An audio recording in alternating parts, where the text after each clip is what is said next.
Esta es la sesión número 26 de la Escuela de Formación Germán Rojas Niño.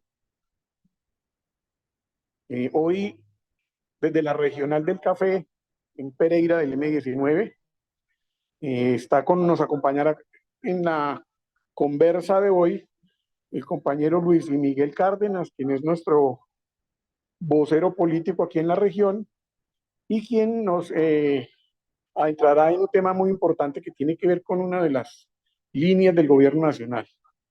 Tiene que ver, obviamente, con el Plan Nacional de Desarrollo, el ordenamiento territorial frente al agua y catastros multipropósitos. Vamos a ver si podemos avanzar en ese sentido. El compañero Luis Miguel Cárdenas es economista, magíster en etnografía, especialista en ordenamiento territorial. Entonces, con ustedes, Luis Miguel Cárdenas. Buenas noches, compañeros. Al abocar este tema es importante tener unos elementos conceptuales previos para tratar de ponernos todos de acuerdo de qué se trata, ¿no? Este ejercicio realmente lo hemos desarrollado a través de más de 40 años en la práctica, pero con los resultados, confieso, no han sido los mejores. En Colombia, desde tiempos atrás, se han intentado desde diferentes formas de interpretar el ordenamiento territorial en el país y siempre el recurrente ha sido a través de concertar en un esquema evidentemente institucional lo que significa el ordenamiento territorial, lo que a partir de los últimos 50 años se convirtió en los famosos planes de ordenamiento territorial de carácter municipal, porque posteriormente en la ley 1997 que surge en Colombia se determina excluir años después a los departamentos como parte del ordenamiento territorial.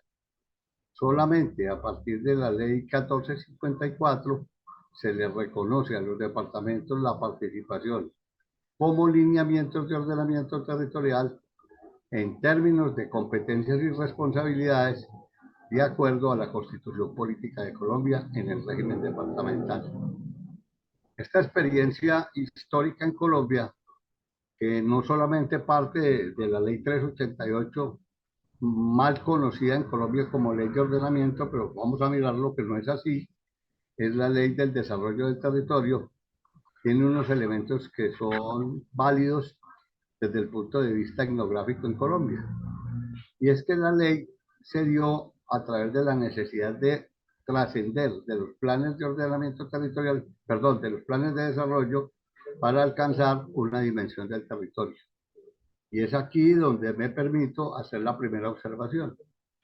El territorio trasciende de la concepción vulgar que se tiene del mismo como un espacio que se pueda llenar o vaciar para construirlo como la caracterización de un espacio específico donde habitan seres humanos. También es válido en ese elemento conceptual establecer que esa población que habita ese territorio es lo que le da contenido a la nueva y moderna visión del Estado, como la población, el territorio y el gobierno que actúa como gestor de las decisiones populares, como un principio rector, pero que desafortunadamente en Colombia se obra al revés. Y me permito, para una discusión posterior con ustedes, hacer también una consideración que me parece fundamental, y es conocido las definiciones de territorio como el constructo social donde habitan seres humanos que lo caracterizan, se tiene entonces para su definición la necesidad de encontrar en él unas características específicas y podríamos decir inamovibles, como es sus dimensiones. Y al tener esta visión nueva de los territorios, pues se podría decir que un territorio es un conjunto de elementos económicos, sociales, ambientales y políticos o institucionales que tienen una característica fundamental, identifican a un solo territorio y la dinámica del mismo podría lograrse a través de los atributos que actúan como unas variables independientes que le dan sentido a ese territorio. Podríamos identificar en ellos como el conocimiento, el suelo, los servicios públicos, es decir, vías y transporte, y cada una de ellas en su marco conceptual y práctico. Retomando entonces, a partir de haber dado esta explicación pertinente, creo yo, se piensa hacer un desarrollo histórico rápido. Cuando en Colombia se avanzó en el tema, que venía siendo trabajado desde la academia, en particular por el abogado Vidal Perdomo, por Orlando Falso Borda, se empezó a hacer una diferenciación clara entre lo que significaba normatizar un territorio y concretar el mismo a través de su reconocimiento. Y ahí aparece la diferencia que para nosotros es fundamental en el momento actual. Y como lo anuncié, podríamos entonces tener como un principio de orden el definir que los territorios se concretan, jamás se decretan, cosa que en Colombia es una costumbre. En Colombia se decreta el territorio y uniendo al concepto de Estado moderno, podríamos decir que el gobierno determina la población y determina los territorios donde se habitan, hecho que realmente ha dado al traste con la participación ciudadana y un concepto universal de la población como el poder popular, que es el que determina la organización misma del Estado. En ese sentido, podríamos también afirmar que hay tres elementos que son diferenciales y tenerlos en claro fundamenta este tipo de condiciones. Y podríamos decir que el orden es la expresión de un contrato social o un constitucionalismo primario que determina las características del territorio.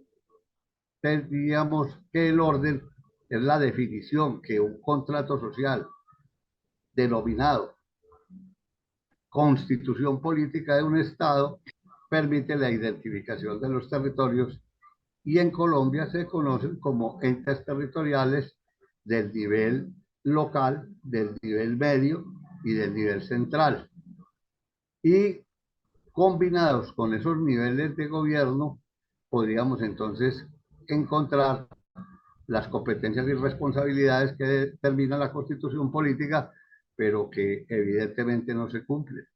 Hoy en Colombia, el ordenamiento territorial que surge más de una definición en geopolítica podría definir el nivel municipal conservando su condición de la base fundamental de la organización del Estado, el departamento como el nivel medio o meso, que tiene sistemas de planificación, coordinación y subsidiariedad, y el nivel central, que básicamente pues, es el que ustedes ya conocen como el nivel de gobierno con sus respectivas competencias y responsabilidades.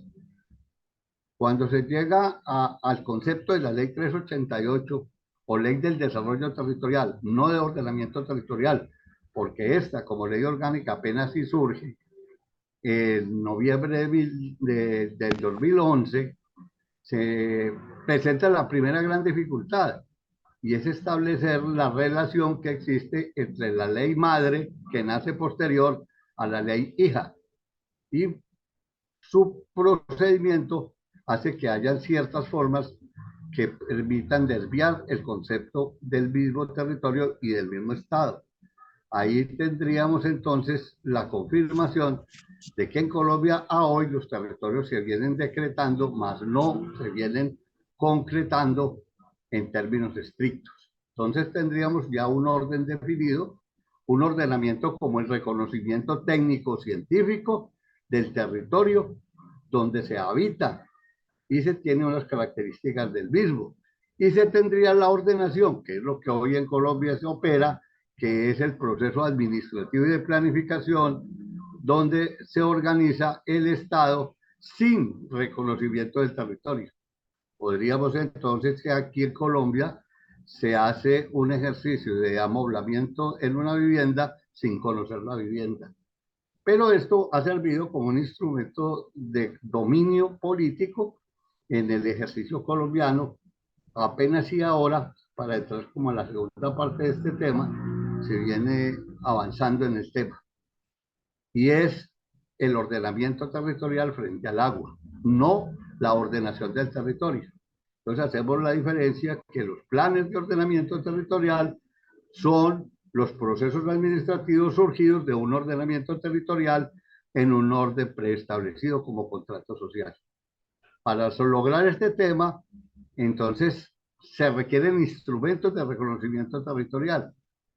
Y eso es lo que hoy en Colombia, que tuvo un bonito ejercicio bien interesante del Pacto de Paz, es el famoso catastro multipropósito. Entendido este como un simple desarrollo de un censo inmobiliario que caracteriza ese territorio específico en términos económicos, sociales, ambientales, geográficos, geodésicos y de carácter legal. Pero este instrumento que es fundamental para el ordenamiento territorial en Colombia tiene un atraso a nivel de los municipios superior al 95%. Es decir, en Colombia el catastro tiene un atraso superior al 60% en el 95% de los municipios colombianos. Cuando este fenómeno se sucede, hay un elemento histórico bien interesante, y es que al surgir la ley 388, en ese carácter normativo, los señores alcaldes actúan de conformidad a un mandamiento legal y asumen el temor de ser sancionados sin conocer para qué servía el instrumento.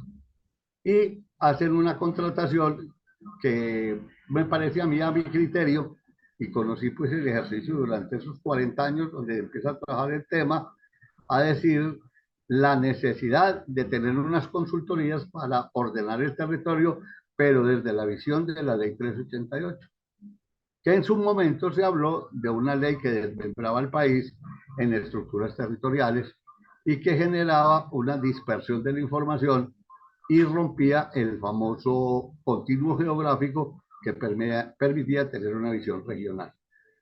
Vamos entonces ahí a hacer un elemento que puede ser un poquito hoy anecdótico, y es que los alcaldes, al verse comprometidos por la sanción que les imponía la ley 88 si no entregaban el plan de ordenamiento territorial en diferentes escalas, o a los municipios mayores de 200.000, a los municipios mayores de 30.000 y a los inferiores de esto, se les dominó planes de ordenamiento territorial, planes básicos de ordenamiento territorial y esquemas de ordenamiento territorial, cada uno correspondiente a la población de los municipios en las cuales se debía actuar. La experiencia fue nefasta y se habló de la primera generación de los planes de ordenamiento territorial o la primera generación de la ley 388. Esta sufrió unos ajustes, pero no de fondo, sino de forma, porque se continuaba con la tradición de establecer culturalmente de que los territorios se decretaban por parte de un gobierno soberano que le daba sentido, repito, al territorio y le daba contenido a la población, aunque ésta no participara del mismo. Ahí los señores alcaldes, en esos nuevos ajustes de la ley 88, pues decidieron contratar con un poquito ya más de experiencia a unos consultores. Yo podría asegurar que se contrataron 2 o 3 consultores para toda Colombia, pero el 100% de los planes de ordenamiento territorial eran exactamente idénticos. Podríamos tener que el río Bogotá también existía en Pereira y el río Tun de Pereira podía existir también en Cali. Simplemente el ejercicio era de copiar y pegar, porque ya teníamos la posibilidad de entrar a los sistemas. Pero vale la pena, y para buscar un poquito de actualidad en la discusión de hoy, mirar un tema bien interesante, y es que los alcaldes no solamente entendieron que el documento que iban a elaborar cumplía con las exigencias de la ley, sino que era una fuente de corrupción, y se dedicaron a contratarlo.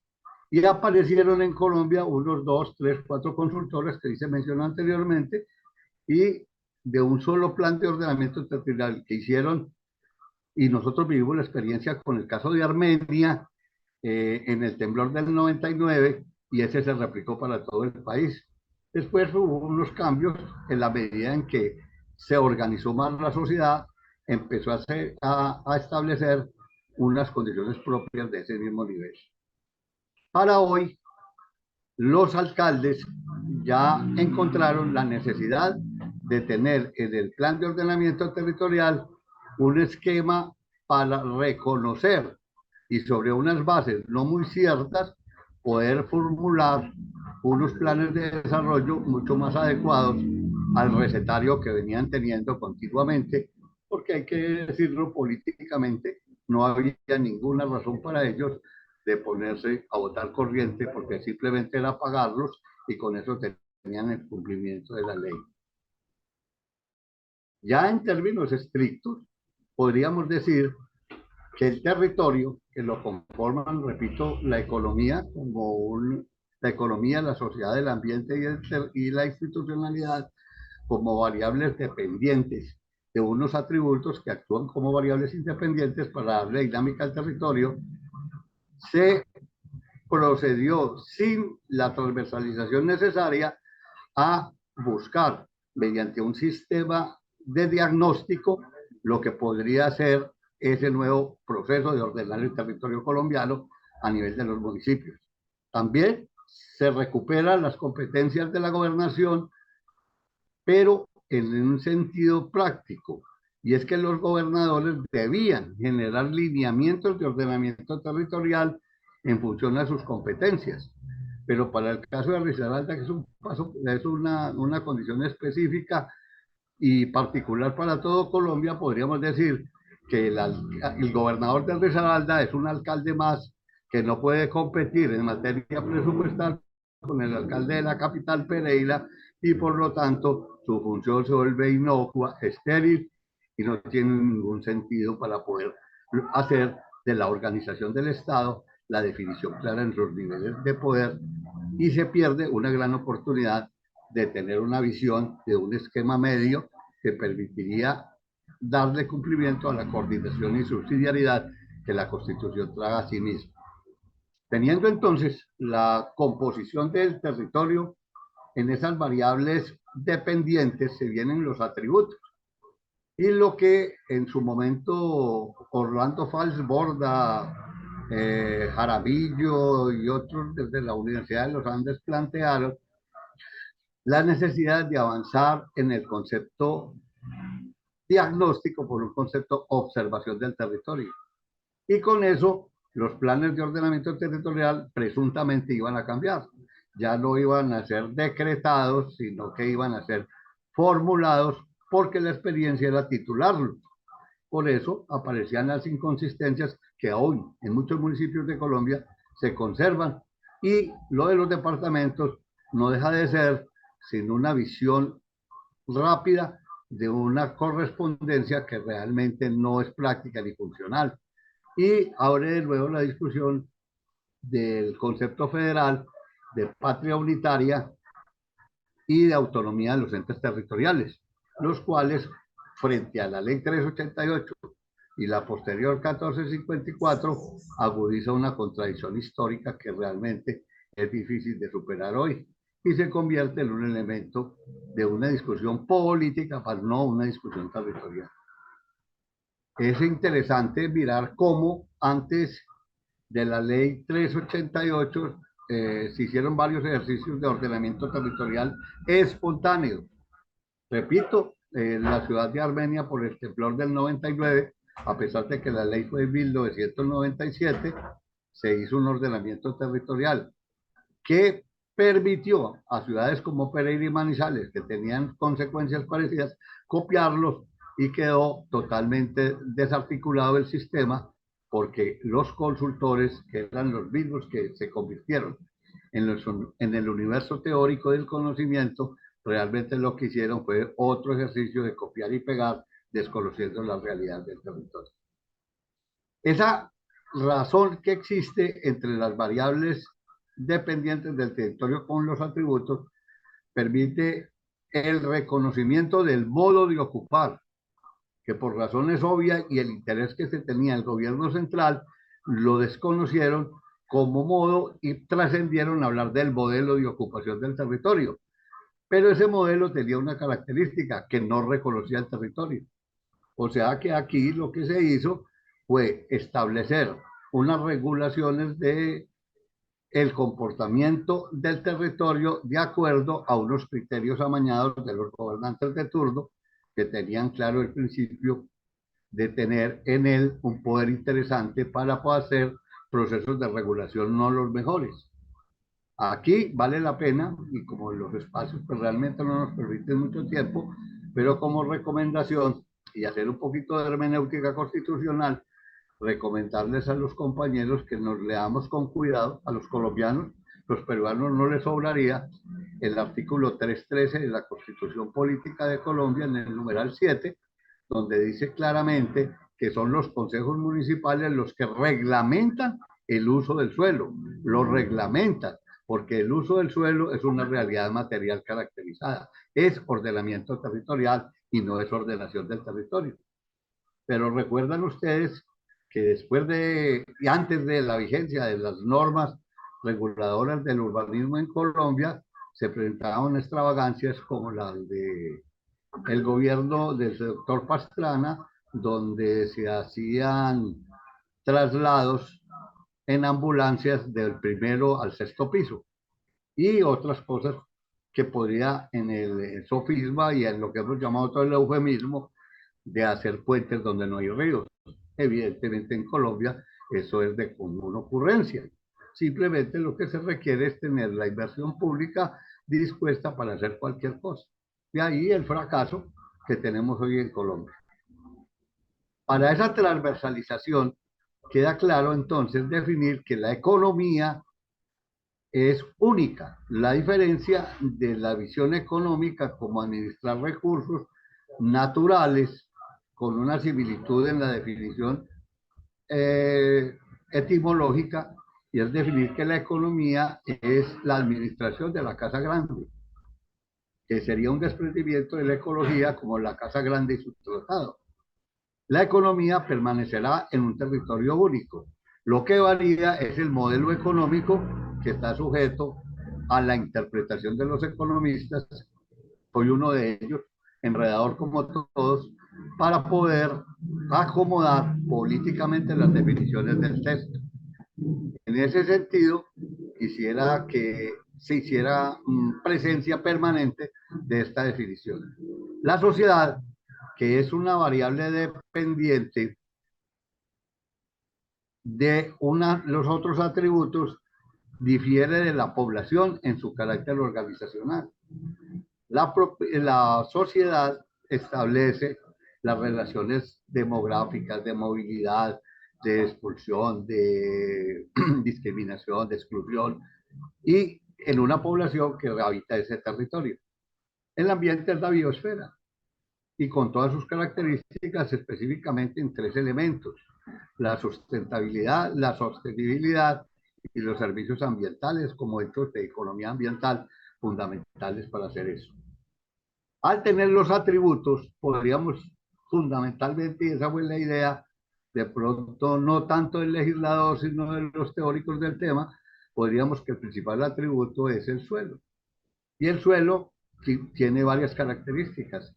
El suelo puede servir de agente de desarrollo económico a través de ser el transformador, el lugar donde se transforma.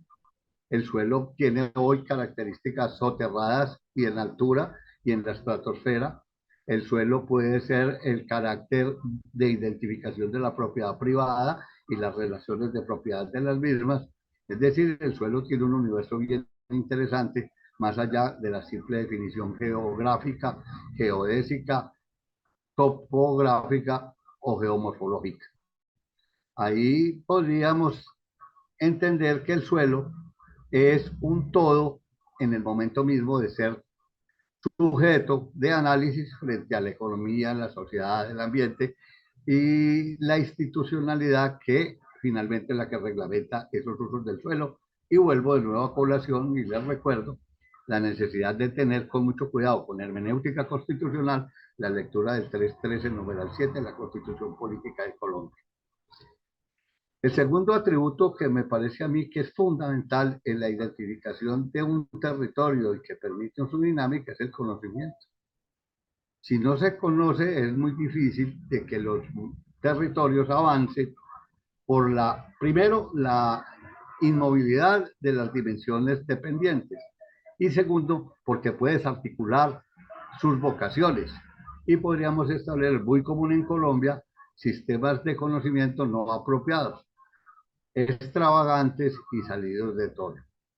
El otro elemento que se tiene más del conocimiento, podríamos hablar de los servicios públicos domiciliarios, que no creo que por definición podamos dedicarnos mucho tiempo a los mismos. Básicamente, pues es el agua, el acueducto, el alcantarillado y otros. Y hoy es muy interesante el trabajo del ciberespacio, de la comunicación contenida en ese servicio público que hoy es fuente de la difusión tecnológica y otros elementos que permiten el desarrollo de la sociedad. Y podríamos pasar a la salud, podríamos tener la educación, podríamos tener la vivienda en su definición universal como la capacidad que debe tener y el derecho que tiene un ser humano de tener un techo y un lugar de habitabilidad para poder ser correspondiente con la dignidad de él. Posteriormente podríamos hablar de vías y transportes y esto simplemente se reduce en dos elementos conceptuales que creo que todos ustedes por su experiencia lo han manejado perfectamente. Las vías es un concepto de ingeniería, es un concepto de movilidad y el transporte es la forma en que se actúa sobre esa vialidad. Entonces podríamos en síntesis resumir que vías y transporte es movilidad y democracia. Los amoblamientos, los equipamientos, la ciencia y tecnología. Y finalmente una discusión bien interesante en Colombia, que es bien novedosa, podría ser la concepción que se tiene del espacio público, que se ha limitado a tener unos indicadores de ocupación del mismo, pero no le han dado el carácter de atributo del territorio que genere condiciones de encuentro social y de ambiente sano y oportuno. Y repito, pues ya para terminar, y pues darnos en otra oportunidad y dar la posibilidad a los compañeros que tengamos una visión o unas preguntas que hacer, es decirles a ustedes que hoy en Colombia aparece un atributo especial, que es el atributo riesgo.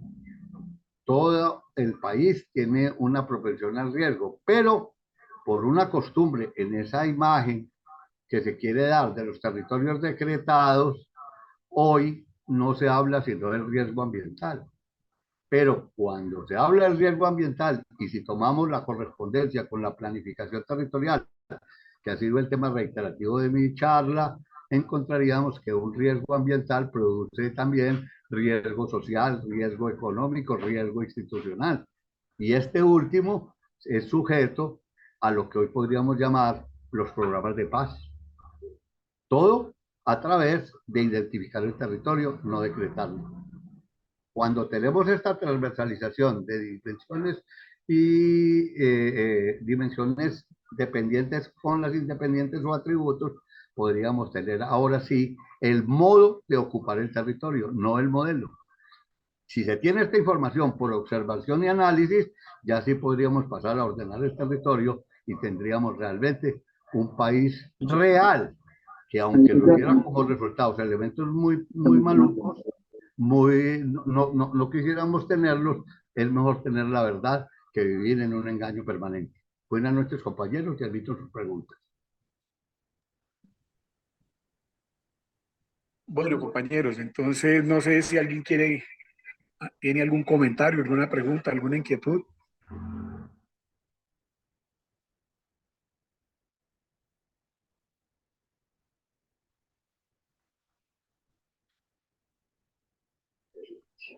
No, muchas gracias por la aclaración, la explicación, todo muy claro.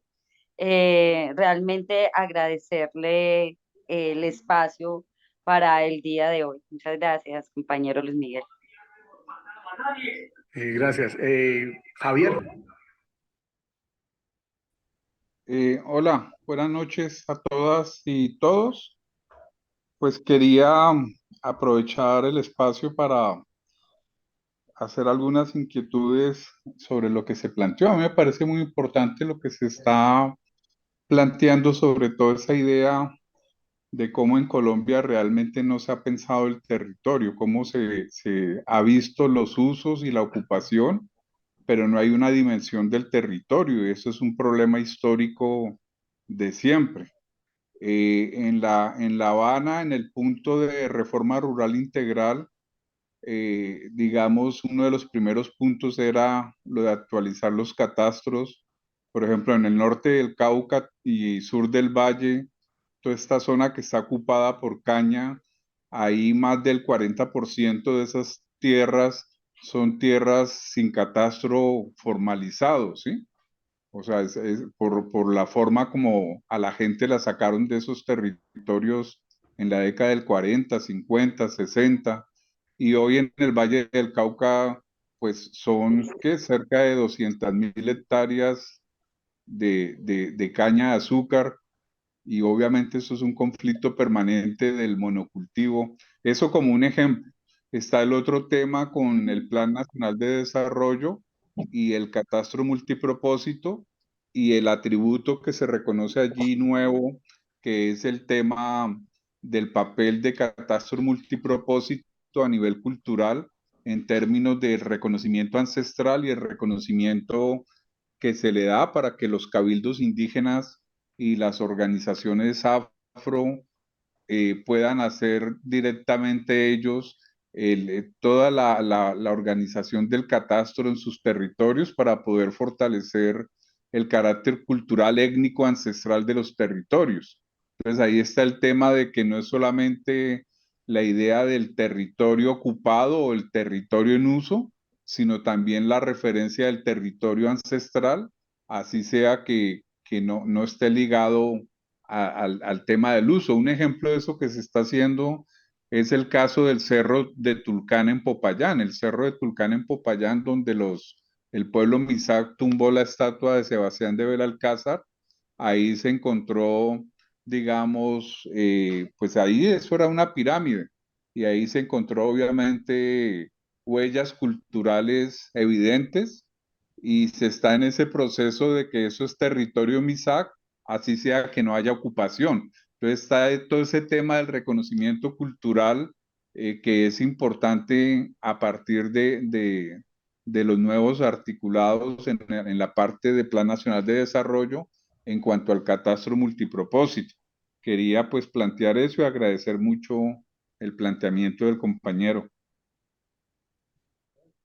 Sí, no, es claro, lo que pasa es que los espacios, pero tienes una bonita interpretación del tema. Lo que pasa es que en las dimensiones del territorio podríamos hablar que la cultura es parte de la sociedad y los territorios indígenas en el catastro sí se reconocen. No solamente son los que están habitados, sino los que potencialmente tienen formas de vida. Por eso se habla del suelo como el instrumento donde se desarrollan las actividades del hombre. Y me faltó algo que puedo precisar, pero de pronto como economista nos metemos en un enredo, pero simplemente lo enuncio. Ese postulado de que los suelos no tienen valor, pero sí tienen precio, incluyendo el valor cultural, vale la pena retomarlo en una próxima charla. Evelyn,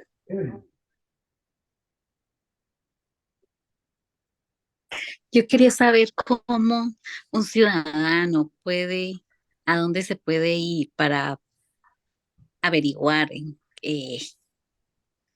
pues esto que tú dices que se han reportado de una forma, pero son de otra, como que fueron copiados de un lugar a otro. ¿Cómo se puede un proceso? No, yo creo que en tu pregunta estás dando la respuesta, evidentemente con participación ciudadana.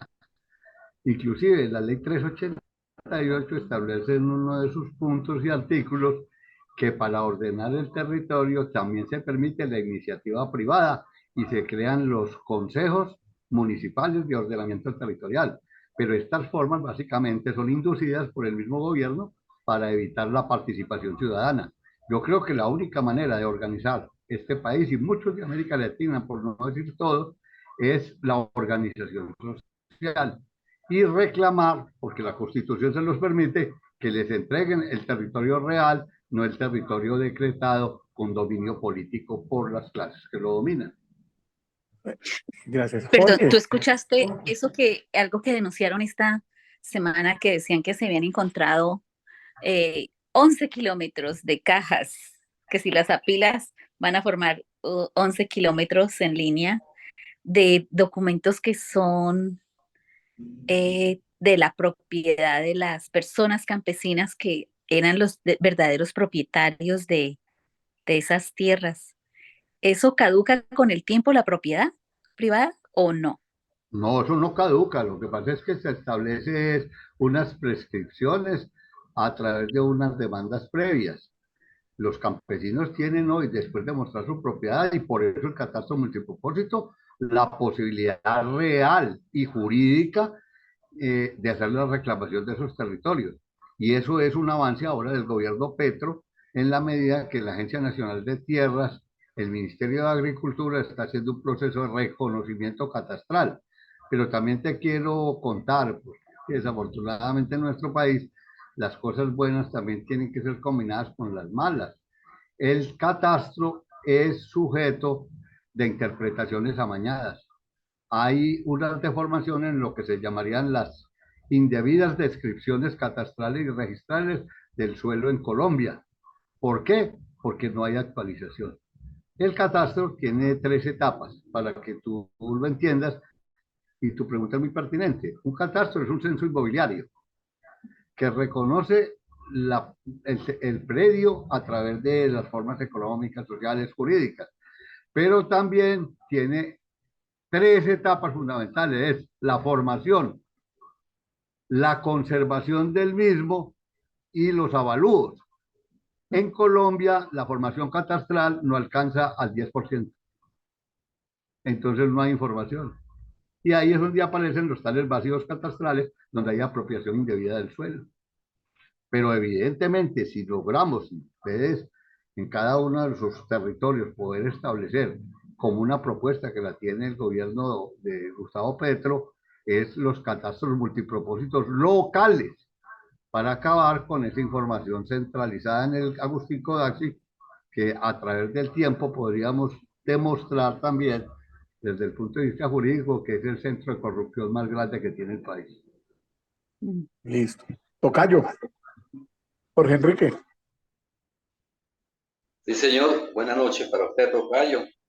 Compañero Luis Miguel, un agradecimiento de verdad que especial por ese aporte que nos da. Pero igualmente, y eso lo acaba de mencionar usted, en tanto que no tengamos la capacitación, es decir, la participación ciudadana de la que hizo mención ahora, esa capacitación debe llegar a todos los niveles: juntas de acción comunal, comités de consejo de administración de edificios, de propiedades, de todo lo que se llame asociaciones de todas sus diferentes formas, pues van a seguir existiendo la corrupción ahí. De tal manera que, mire, la importancia de esta capacitación que nos está dando usted, si pudiéramos de alguna forma, no sé cómo, masificarlo abajo, las asociaciones, y participar. Es que en participación ciudadana estamos jodidos. Pienso que ese es el reto, uno de los retos. Y veamos pues que la arremetida masiva que está haciendo la derecha nos está poniendo el foco en otro lado, en diferentes lados. Cuando no es con la señora del aseo, es con el hijo del presidente. Mañana se inventarán otra cosa, de pronto la señora esposa Verónica, quien sea. Pero no podemos dejarnos distraer y centralizarnos en temas como estos gruesos, que son muy importantes. Reitero mi agradecimiento y busquemos la forma, no sé cómo sería, de lograr esas capacitaciones a niveles masivos abajo. Muchas gracias. No, compañero, tranquilo, no se preocupe. Los de la Regional del Café podíamos trasladarlos a cualquier lugar de Colombia, hacemos el esfuerzo y empezamos a hacer semillas de estos. Pero te quiero contar a nivel muy anecdótico. Inclusive en la universidad, en los estados, en los niveles superiores, maestrías y algunos doctorados donde hemos podido participar, cuando uno toca este tema, lo primero que le pasa es que el auditorio se duerme, no les interesa, les parece tedioso y el esfuerzo es muy grande, pero con lo que tú dices y llegando a unas bases de compromiso y mirar qué es catastro, es el ejercicio fuerte para reclamar el derecho a la propiedad en un modelo progresista como es el que hoy tenemos con nuestro presidente Gustavo Petro, podríamos crear un incentivo, dejar de ser académicos para hacer participación. Entre otras cosas, creo que es el principio fundamental de la estructura democrática del M19 en Colombia. Compañera Bien, Enrique gracias. Ducurá. Compañera Evelyn. Enrique, ¿me escuchan? Sí, Pues, Mauricio. Podemos prender la cámara antes de que hable Evelyn, la compañera Evelyn, podemos prender la cámara porque el compañero Luis Miguel me hizo entrar en una preocupación, de pronto estamos dormidos. Entonces, prendamos la cámara para vernos despiertos. Ulises, Amica en Perú está despierto, Patricia, Marta Delgado, Marcela, Juliana, la negra grande del Chocó está prendida, está tomando café. Luis María Silva está prendido. Chucho en Cali, Sebastián. Bueno, compañero Luis Miguel, le doy el parte. Todas las unidades están despiertas. Siga, Evelyn. buen ejercicio, no, pero es que esta es la función de esta escuela y de otros proyectos de formación política. Esto es el trabajo que hay que hacer, ¿no? Lo que está diciendo el compañero, hay que organizarnos y poder trabajar desde las bases, ¿no? Que eso es, nos estamos quedando mucho en teoría y hay que hacer más práctica. Gracias. Gracias, compa. Jorge va. Enrique va a hablar. No, señor, estaba intentando bajar la mano, ya la bajé. Gracias. Gracias. Amílcar.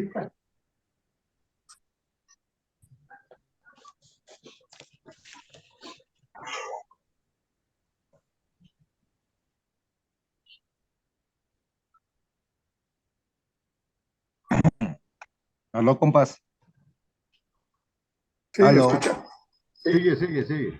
Sí, compa, tengo una inquietud con respecto a eso del, del suelo, sobre el territorio.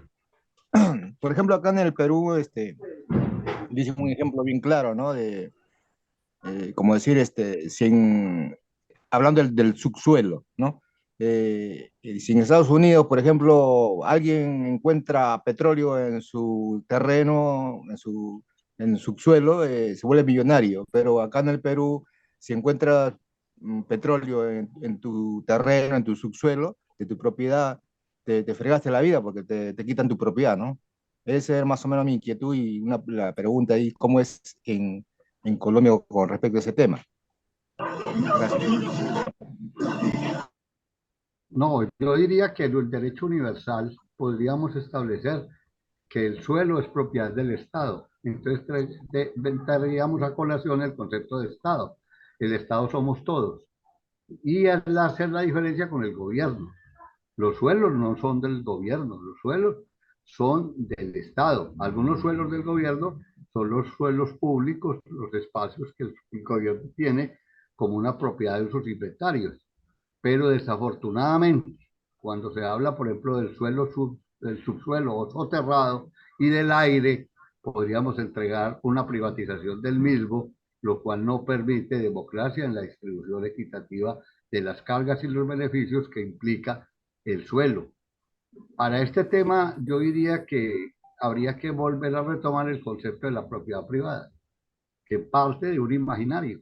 No debiera existir como tal, pero existe.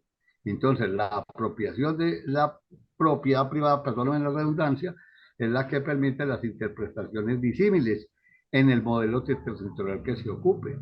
En el caso, por ejemplo, de Japón, el suelo le pertenece al Estado y las viviendas en lo urbano son por periodos de 20 años. Ellos alquilan el suelo para que hagan un edificio y a los 20 años por obsolescencia lo tienen que tumbar o mejorarlo, pero siempre el suelo es del Estado y pagan arrendamiento por eso. Enrique Dulcurán. Zuli, Enrique, antes de darle la palabra a Zuli, se conectaron los hijos de Abril, porque uno de los hijos de Abril quiere participar de la democracia en Colombia. Entonces, me gustaría que le diéramos el espacio, que nos saluden. Diana, Diana, Diana, Zuli, siga usted.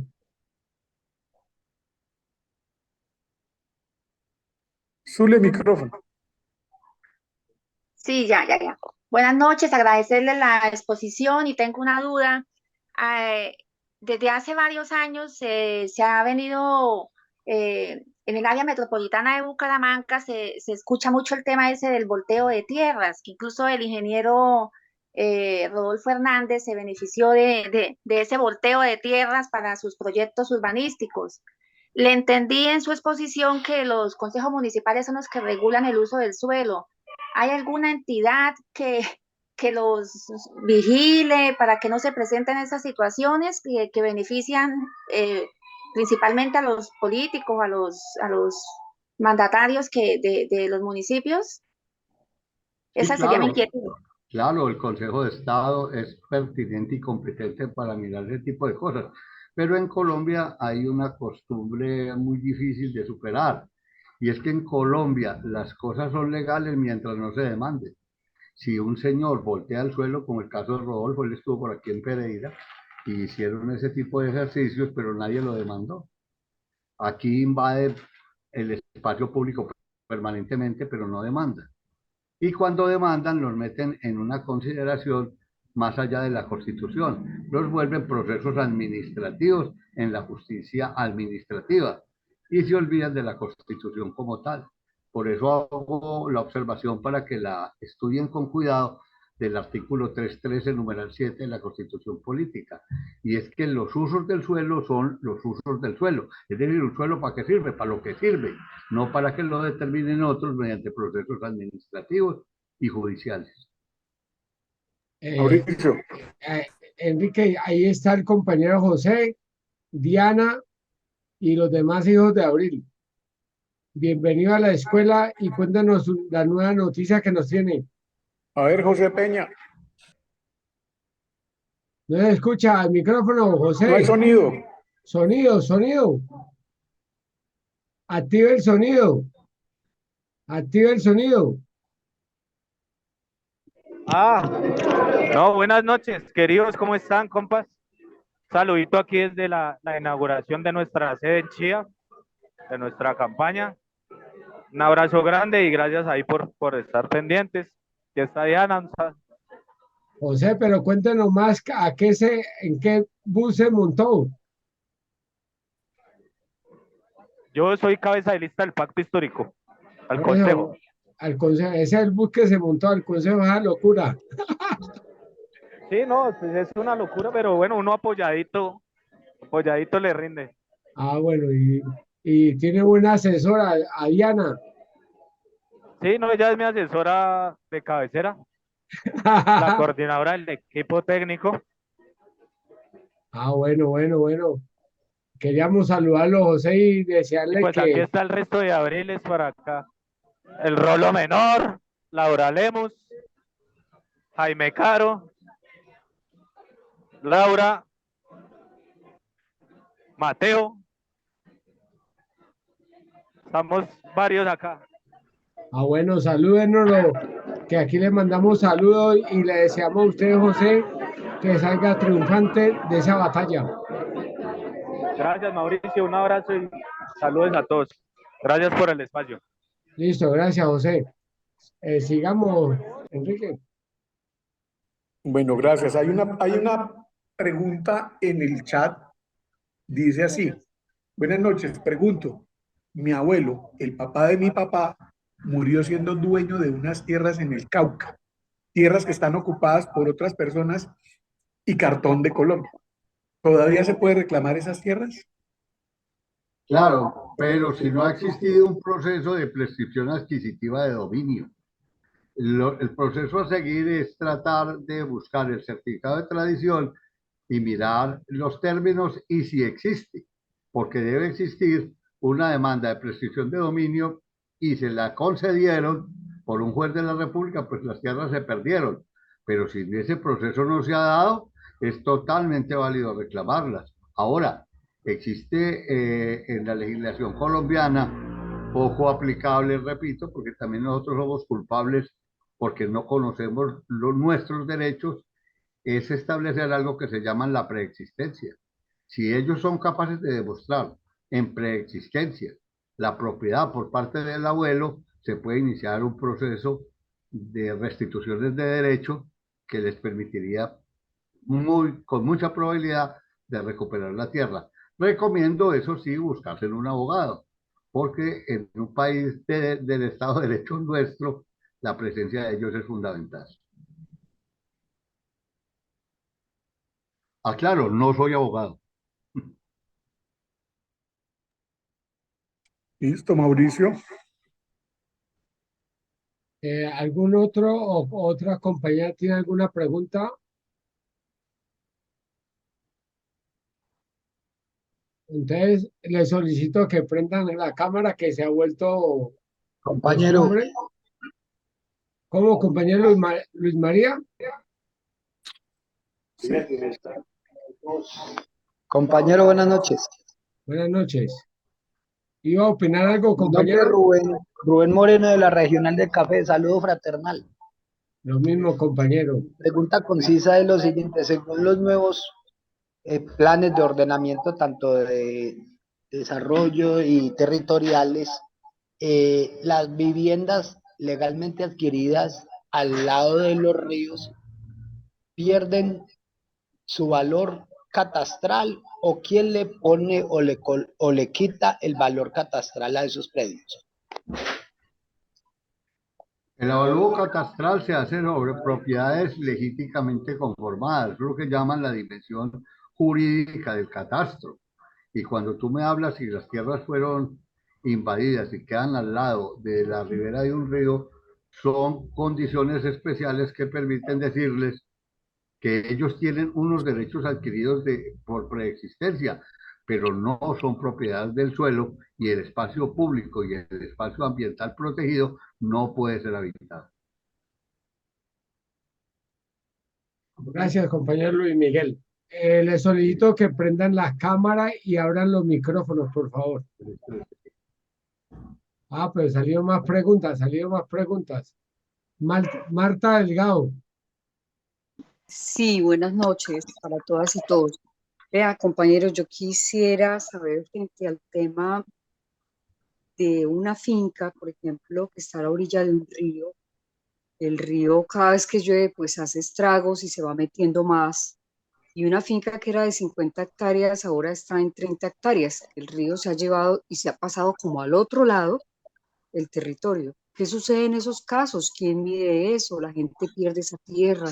¿Qué pasa en esos casos? Y gracias. A ver, lo que pasa es que los ríos tienen unas zonas de protección que están realmente calculadas a través de sistemas hidráulicos, sistemas de caudales y sistemas protectores.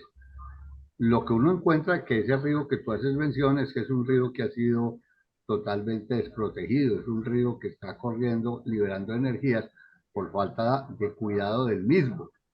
Y ahora, si la naturaleza recupera lo que le pertenece porque fue expropiado por el ser humano, no creo que habría una posibilidad de reclamar. Lo que pasa es que cuando tú tengas una finca y en la finca pase un río, debes entender que ese río tiene unas márgenes protectoras que no te pertenecen y que deben ser protegidas. Y en la medida en que las desprotejan y el río se vaya adueñando de esos suelos, es el río el propietario, no el ser humano que las posea. O sea, aquí se trata es de entender claro el concepto ambiental de la protección del río, no de la propiedad. La propiedad tiene un límite y acuérdate que la Constitución Política de Colombia, en la cual pues tenemos gran parte en la actuación nuestra, en nuestra Constitución, en la Constitución que podríamos decir M19, establece en uno de los capítulos la función social y ecológica de la propiedad. Te recomendaría leer esos dos temas con claridad y podrías encontrar que el poder soberano de la naturaleza no puede ser intervenido por el hombre para apropiarse del mismo. Luis Miguel, pero es que es una finca no solo la de nuestra familia, sino toda la zona. El río se ha inundado y se ha metido y se ha llevado, por ejemplo, en nuestra finca, como más de 30 hectáreas y en otras mucho más todavía. Es la dinámica del río. Es la dinámica del río. Entonces, en eso, yo creo que aquí Enrique, que es ingeniero ambiental, puede ampliar el concepto. Entonces la gente se queda sin la tierra. Es que no le pertenece. No, pero... a ver, aclaremos el tema. Existen en las dinámicas hidráulicas, existen unas gradientes de velocidad que, de no respetarse las zonas forestales protectoras al lado y lado del cuerpo de agua, esos gradientes de velocidad, sobre todo cuando llega a los meandros, arrastra taludes, arrastra detritos, arrastra piedra, etcétera. O sea, todo el material de arrastre va río abajo. En ese sentido, lo que se plantea siempre es que obviamente nosotros en Colombia estamos acostumbrados a utilizar el suelo hasta en las piedras, a la margen del río. Evidentemente hemos deforestado. En eso todos tenemos que estar muy conscientes y sobre todo que a lo largo del río pueden pasar kilómetros en donde se ha hecho ese ejercicio de deforestación. Las corporaciones autónomas regionales tienen basados unos cálculos sobre una fórmula para poder determinar esas márgenes protectoras. Ya no son tan fijas como lo eran antes. Antes decían son 30 metros al lado y lado y en la zona del afloramiento son 100 metros a la redonda. Cuando hablo de afloramiento es lo que muchos llaman nacimiento, ¿cierto? Bueno, entonces en ese sentido, la fórmula que están utilizando hoy las corporaciones autónomas regionales tienen que ver con pendiente, con uso de suelo, con tipo de vocación agrícola en la que se esté utilizando.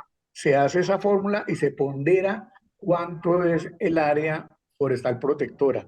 Mientras tanto, se entiende que hay una dinámica hidráulica y que ahí es la naturaleza la que está obrando, o bien recuperando madres viejas, o bien simplemente actuando en su dinámica de energía para arrastrar el suelo. ¿Quién es la persona que habla? Disculpe. Enrique Ducuala es de la Regional del Café, es ingeniero ambiental, abogado y sociólogo. Compañero Enrique, es que son tierras, a ver, yo tenía 14 años cuando mis padres compraron ese pedazo de tierra y son tierras muy viejas. No sabemos cómo pasa eso, cómo los ríos se desbordan cada vez y cada vez se van llevando casas y se van llevando, como buscando un curso que uno no sabe si es que era el antiguo de hace 100 años o cómo, pero eso fue lo que se compró y eso es lo que se tiene como linderos. Es decir, que lo que pasa al otro lado del río pasa a ser del dueño del otro lado y la gente que tenía a este lado su tierra la pierde. ¿Cómo es eso? Sí, también hay un ejercicio que tendríamos que revisar y es la cota, es decir, la altura. Muchos asentamientos se han hecho por debajo de las cotas del río. Aquí, por ejemplo, en Risaralda tenemos un ejemplo que es el río Risaralda que pasa por un municipio que se llama La Virginia y era un municipio que vivía siendo permanentemente inundado cada vez que había o un periodo de retorno o una alta riada, una alta crecida del río, ¿cierto? Entonces, en ese sentido, tocó que implementar unas obras mecánicas a fin de generar muros, en este caso aquí se le llamaron jarillones, en donde detuviera en las crecidas del río, con los gradientes de velocidad, por lo menos mermar la posibilidad de que se inundara el municipio de La Virginia. Es más o menos esa dinámica, pero es una dinámica normalmente natural. Habría que determinar la cota de las fincas que están por debajo de las cotas del río. Buenas noches. ¿A qué entidad va uno Quisiera, para averiguar esa situación o cómo quisiera de pronto comentar Compañera, algo sobre la pregunta de la compañera. Sebastián, tiene la palabra. Bueno, pues yo no soy, yo soy arquitecto, me interesa mucho el tema de catastro, me estoy incluso formando como evaluador, trabajo en gestión predial para proyectos de infraestructura aquí en el departamento de Caldas. Digamos que sobre la pregunta de la compañera Marta, sobre, digamos, es típico, es muy común que los linderos sean arcifinios o linderos tradicionales en las escrituras. Eso quiere decir que va de una piedra a un árbol, a un río, a una montaña, y de esa manera se redactaban antes. Pero hoy, digamos, la forma de redactarlas hoy es con coordenadas. Independientemente de cómo sea el cauce del río, porque los ríos pues son vivos, los ríos van constantemente en movimiento, pueden cambiar sus cursos. Digamos que valdría la pena que ustedes revisen con levantamiento topográfico y definan su predio con coordenadas, con el área verídica, y digamos que de esa manera no vayan a perder territorio al moverse el río. Digamos que sería como mi comentario para la compañera. Pero ¿a quién acude uno? ¿Qué entidad? Usted tiene, pues digamos que, no, pues a EGAC, pues tiene que hacer, pues a EGAC podría, primero tiene que hacer un levantamiento topográfico y ya luego sí tiene que acercarse al catastro de su municipio. No sé de dónde es la compañera Marta. En los llanos, no, yo no soy de allá, pero mis padres compraron en los llanos orientales hace En los 35 llanos. años. Pues yo creo, yo por lo que he entendido, en Villavicencio crearon un catastro propio de Villavicencio, pero a veces los catastros propios quedan para las ciudades capitales. Para las zonas rurales sigue siendo, pues generalmente es IGAC, y ante IGAC se solicita, digamos, como esa rectificación o ese ajuste, esa actualización de áreas y linderos. Si ellos ya no proceden, ya vendría así el apoyo jurídico, como bien lo mencionaba el ponente Luis Miguel. O sea, ya sería un apoyo jurídico que un juez llevarlo ante un juez y que un juez, digamos, haga una sentencia. Gracias, Sebastián. Compañeros, prendan los micrófonos y las cámaras, por favor, para despedir al invitado Luis Miguel Cárdenas. ¿Aló? ¿Cómo es el artículo? ¿313 qué? 313, la Constitución. 313, numeral 7, Constitución Política de Colombia. Y a mí me recomendó leer qué texto fue el que me dijo. ¿Leyera? No, vean, en el caso tuyo tienes que leer varias cosas. Primero, el ordenamiento territorial, el plan de ordenamiento territorial del municipio donde está localizado el predio. Segundo, al leer eso vas a encontrar el uso del suelo, urbano, rural o de expansión. Tercero, los usos ambientales y sus restricciones. Y cuarto, que es lo más interesante, compañera, y hoy no se tiene en cuenta en Colombia, debes valorar el riesgo. El riesgo que es el que permite lo que sea el arquitecto poder establecer en perspectiva lo que la dinámica del río puede entregar.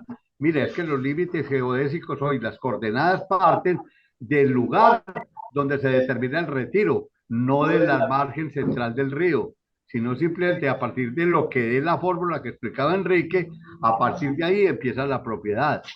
Ya, si esa parte que está reglamentada, el río sigue su cauce, se podría empezar a reclamar por no control del riesgo.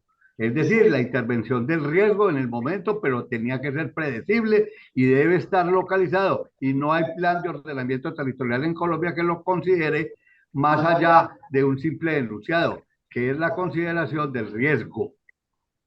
Y eso es evaluado económica y técnicamente. Compañero Luis Miguel Cárdenas, Nosotros los hombres y mujeres del M19 y amigos del M19 que están presentes en la escuela Germán Rojas Niño, hemos tomado le brindamos a los invitados este pequeño detalle. Por favor. Gracias.